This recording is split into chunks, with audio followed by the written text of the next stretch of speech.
Well, hello there. Today we have a new book for you. Well, it's not brand new. It was, I think, first put out in 1969. It's called The Moles Family Christmas.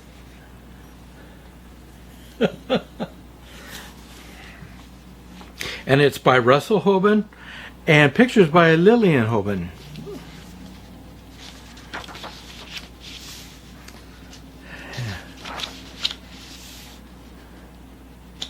Yeah, 1969.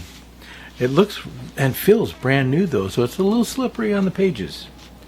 Harley Moe and his son Delver did straight mole work. They tunneled and they dug and they brought home the groceries. Harley and Delver wore overalls and thick boots and heavy work gloves. They wore thick glasses because the whole Mole family was very nearsighted, and they had little lanterns in their caps because they tunneled in the dark. That's the first page.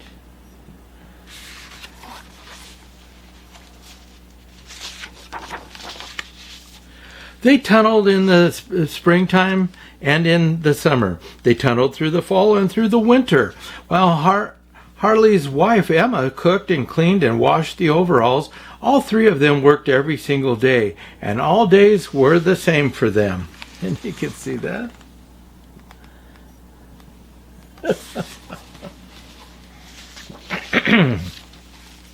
In the evenings, Emma mended overalls and work gloves, while Harley and Delver cleaned the lanterns and scraped mud from their boots and rubbed them down with tallow.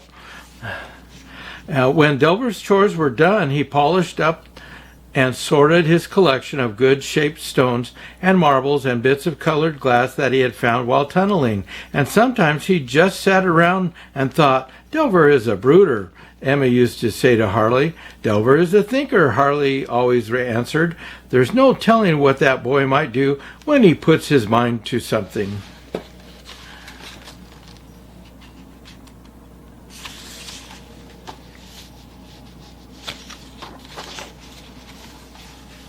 The Mole family home was under the lawn of the house that had been empty for a long time. But that fall, a family of people moved in. And that winter, very early one morning when everyone was still asleep, Delver tunneled up through the earth and snow to have a look around. At the back door of the house, he found a house mouse looking at a calendar the milkman had left with season's greetings from the dairy. "Christmas is coming," said the mouse, and he ran into his hole. This is back at a time when milk was still delivered to your home. He didn't go to the store for it. Delver thought about it all day. At dinner, he asked his mother and father, "What is Christmas?" "I have no idea," said Harley. "No idea whatever."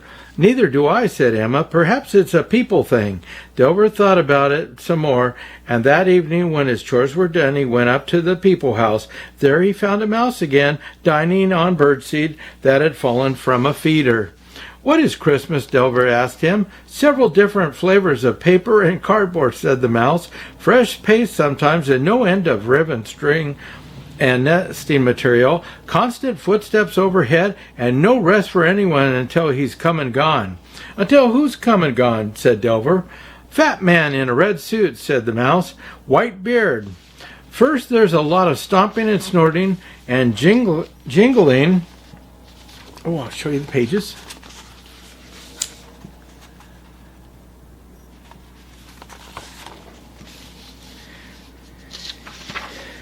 Jingling up on the roof. Then he comes puffing and wheezing down the chimney, puts knickknacks and candies in stockings, leaves all kinds of packages around, says, "Ho, ho, ho," and goes huffing and puffing up the chimney again. It's quite an odd thing, really, but he does it only once a year, and nobody seems to mind. "What's in the package?" said Delver. "Skates and trains, dolls and whatnot," said the mouse. The people, children, write letters, and if they've been good, the fat man brings them what they ask for." "Does he bring you anything?" asked Delver.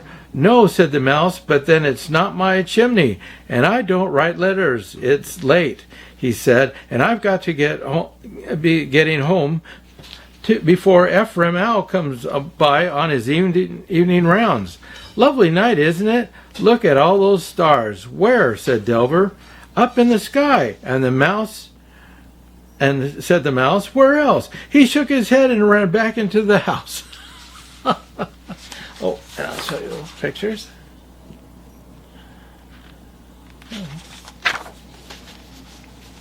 Delver looked up, but he was too nearsighted to see the stars. When he squinted hard, he could just barely make out a blurry brightness here and there, but that was all. He was still squinting up in the sky when a lady mouse came to nibble at the birdseed. "The stars are especially fine tonight, aren't they?" she said. "They certainly are," said Delver. "Indeed," said the lady mouse. "It's almost like singing, you might say, the way they glimmer and shine, isn't it?" "Yes," said Delver, "I think it is." And he went on squinting while the lady mouse went on nibbling. After a while, Delver said, "Do you have any particular way of looking at the stars?" "I just look up," said the lady mouse. "Of course, I have seen people looking at them with telescopes, which is, I suppose, a particular way of looking.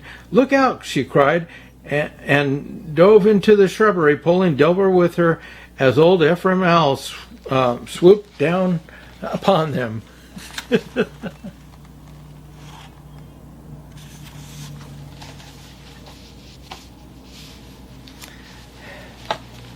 See, I told you those pages were slick.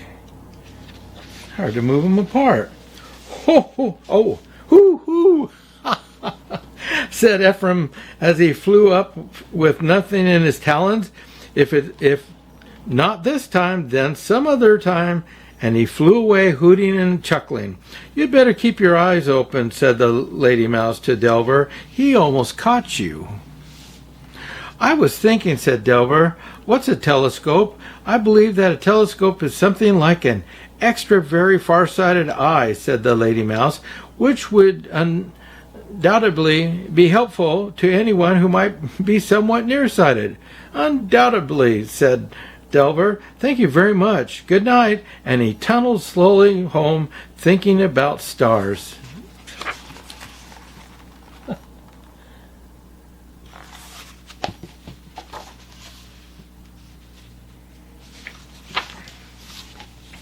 All the next day, as Delver worked with his father, he thought about the stars he could not see, and after a while he began to cry. "What's the matter?" said Harley, and Delver told him about the stars. "I went above ground a time or two when I was young," said Harley. "I heard about stars too, and I know how you feel." "There are telescopes," said Delver, and he told his father what the lady mouse had told him. "I wish I had a telescope," said Delver. "So do I," said Harley. "It would be nice to see a few stars just for the experience of it, you know. Maybe if we had a chimney," said Delver, and he told Harley about the fat man in the red suit. "Ah," said Harley, "but that's a people thing. I never heard of a red-suited fat man giving anything to animals, and anyhow, we haven't got a chimney," said Delver.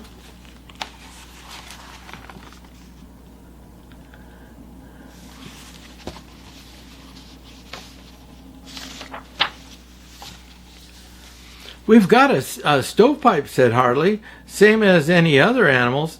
"You've got to have a chimney," said Delver. "A people-sized chimney." A people-sized chimney?" asked Harley. "Well," said Delver, "it would have to be big enough for his hand with a telescope at least." "All right," said Harley. Take a deep breath and drawing himself up to his full height. "We'll make a chimney." When Emma was told about the project, she had many doubts. "I'd like to see stars as much as anyone else," she said, "but we mustn't get our hopes up too high." Nevertheless, she threw herself wholeheartedly into the work. Let you see that.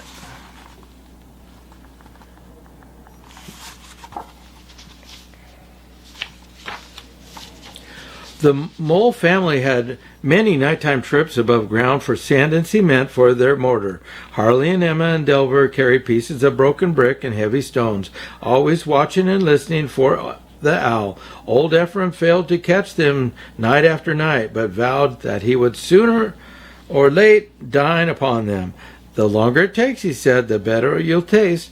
But the moles kept working on the chimney in spite of Ephraim, and every night it grew higher. The mouse who told Delver about Christmas showed him how to spell out the words for his letter, and by the time the chimney was half built, he was ready to mail it. The question was, where to? I know he comes down, said the mouse, so he must come from up. If I were you, I'd send the letter up. So the moles found a very long stick and stuck it in the straight up snow, and the letter in a cleft at the end of it. The letter said, first I'll let you see the pictures. To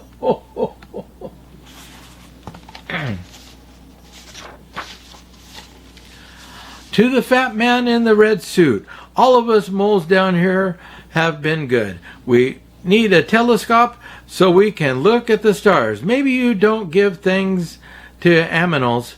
Well, then I will swoop my stone, marble, and glass collection for it. He meant swap, but he spells funny.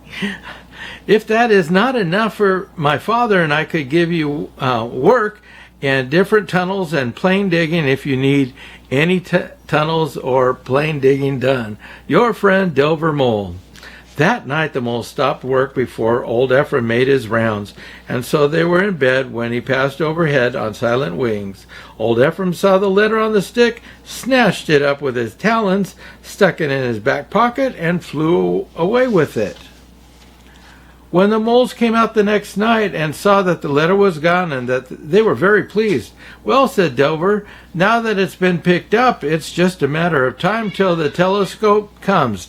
Then the moles worked very hard every night to finish their chimney. All of them hoped very much that the fat man in the red suit would come, but each of them thought that perhaps he might not come. And here's those pictures of the whole chimney. Elf, get that cat out of here. So just to make sure that Delver and Harley would have something for Christmas, Emma knitted new mufflers for them. Harley made a pair of pretty slippers for Emma and a pair of moccasins for Delver. Delver made a sewing box for his mother and a reading lamp with a green ginger ale bottle glass shade for his father. Then all the moles wrapped up their presents and hid them. Even if the fat man doesn't bring the telescope, said Emma to Harley and Delver, he may leave some other little presents, you know. Just what I was thinking, said Harley. So was I, said Delver, and all three of them smiled to themselves. You see those pages?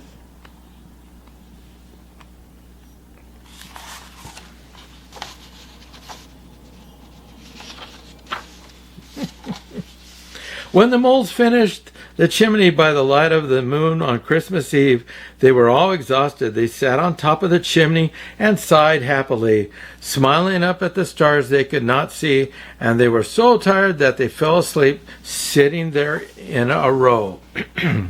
They were still sitting there asleep when old Ephraim flew over. Hoo hoo, said Ephraim. There they are, like 3-course dinner, all ready and waiting for me. I'll just swoop down and they'll jump up and run, but they won't be fast enough.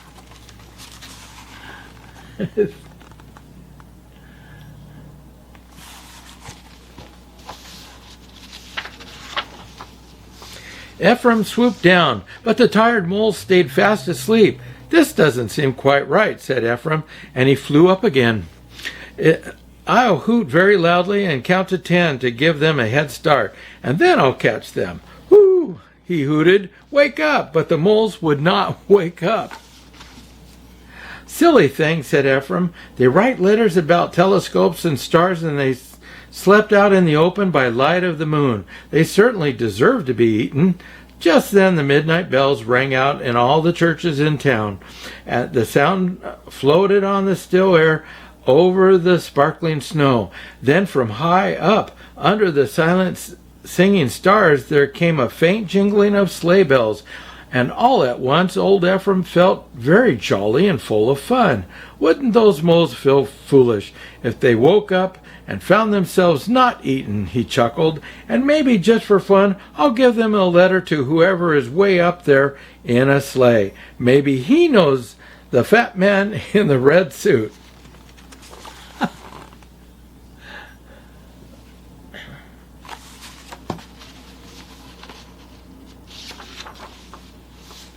So it was on Christmas morning that the moles woke up feeling very foolish for having fallen asleep out in the open and found themselves not eaten.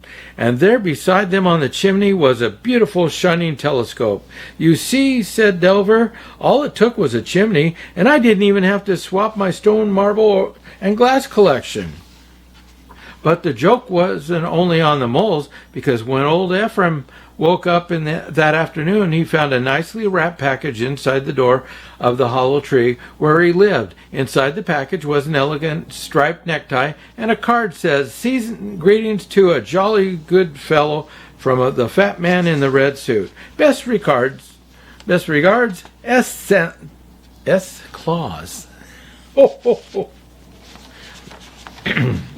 So that was the mole's family first Christmas, and they were very pleased with it. On top of the chimney, they made an owl-proof observatory out of the upside-down flower pot, and they were able to look down at the stars in perfect comfort. I think Delver did very well to find out about the Christmas as he did, said Emma. Yes, said Harley. You know, you never can tell what will happen when a boy like Delver puts his mind to something. Here I am, who never expected to see a single star, looking at all of them. I call that impressive. It really is like singing the way they glimmer and shine, said Delver. You can see those.